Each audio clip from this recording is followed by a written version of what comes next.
চলো আজকে একটা ইউনিক ইডলির রেসিপি তোমাদের সাথে শেয়ার করব, যেটা কিন্তু এর আগে আমি কখনোই বাড়িতে বানাইনি। তো খুবই ইজি আর খেতে কিন্তু বেশ একটু অন্যরকমও হয়েছিল। তো আজকে আমি বানিয়েছিলাম সিমুই বা সিমাইয়ের ইডলি। সিমুইয়ের ইডলি বানানোর জন্য প্রথমেই আমি এখানে 1 কাপ পরিমাণে টক দই নিয়েছি।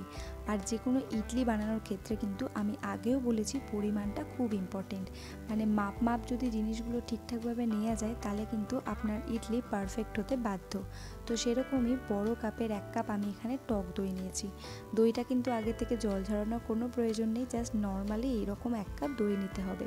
আর সেটাকে খুব ভালো করে ফেটিয়ে নিতে হবে, যাতে করে এর মধ্যে কোনো দলা ভাব, দানা ভাব বা কোনো বাবলস না থাকে।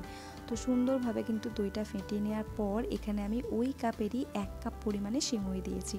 দিয়ে খুব ভালো করে ওটা দুটো একসাথে খুব ভালো করে মিশিয়েও নিয়েছি।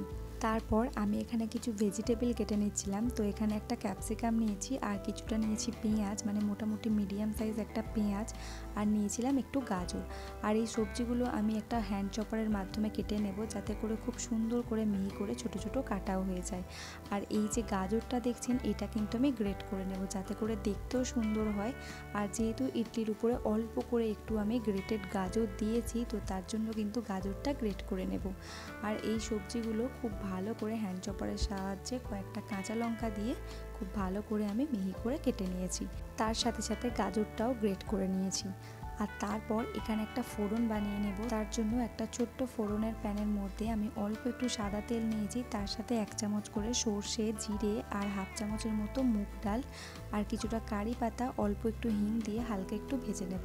একটু টাইম নিয়ে কিন্তু ভাজতে হবে, যাতে করে ফোড়নের পুরো স্মেলটা কিন্তু খুব ভালো হয়ে বের হয়ে আসতে পারে। আর তারপর এখানে ওই যে আগে থেকে মিশিয়ে রেখেছিলাম টক দই আর সিমুই, তার মধ্যে ওই ফোড়নটাও অ্যাড করে দিয়েছি। আর একে একে সমস্ত ভেজিটেবল আর তার সাথে পরিমাণ মতো লবণ দিয়ে আবারও খুব ভালো করে মিক্স করে নেব। এখানে কিন্তু যে কোনো রকমের ভেজিটেবল আপনারা অ্যাড করতে পারেন, তবে আমার কাছে যেগুলো আপাতত ছিল আমি সেইগুলোই কিছু ভেজিটেবল দিয়েছি। এখানে কিন্তু ভেজিটেবল না দিয়েও করা যায়, তবে একটু হেলদি বানানোর জন্য আর একটু কালারফুল বানানোর জন্য কিন্তু ভেজিটেবলটা অবশ্যই অ্যাড করা উচিত। তো তারপর সমস্ত উপকরণ খুব ভালো করে মিশিয়ে নেওয়ার পর আমি এখানে একটা ইডলি ট্রের মধ্যে অল্প একটু বাটার ব্রাশ করে নিয়েছি, যাতে করে ইডলিগুলো খুব ভালোভাবে উঠে আসে। আর একে একে একটা চামচের সাহায্যে এই ইডলির ব্যাটারগুলো আমি এখানে দিয়ে ভরে নিয়েছি এবং 15 থেকে 20 মিনিটের জন্য খুব ভালোভাবে স্টিম করে নিয়েছি।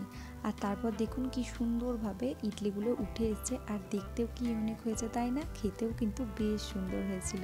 তো রেসিপিটি কেমন লাগলো অবশ্যই জানাবেন, আর এরকম ইউনিক রেসিপি দেখার জন্য কিন্তু চ্যানেলটি সাবস্ক্রাইব করে রাখবেন। আজকের মতো টাটা।